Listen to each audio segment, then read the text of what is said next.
नइखे पासे एको पाई हो। जानते बड़ा छुपल का बा कि तोहरा के हम बतलाई हो।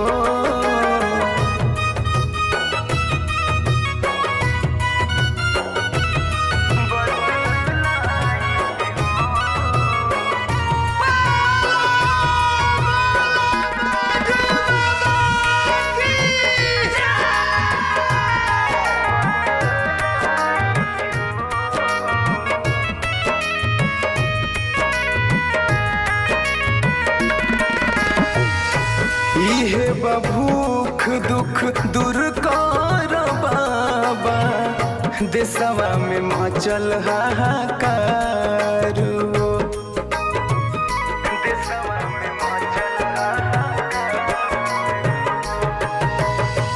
कर चमत्कार खोलती सारा नया नवा, तोहरे से बाटे संसार हो। कैसे से वो का इज्जत के बचाई हो। तू ही बोला कैसे आई, नइखे पासे एको पाई हो। जानते बड़ा छुपल का बा कि तोहरा के हम बतलाई हो।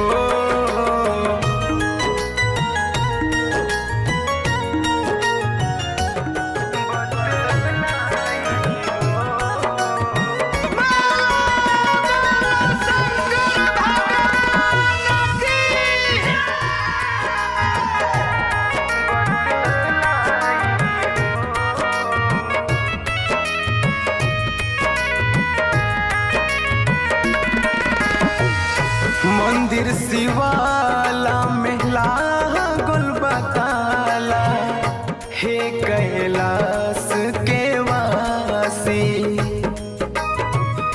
हे कैलाश के वासी, तोहरे से दिन होला तोहरे से रात हो। तू ही हो शिव अविनाशी।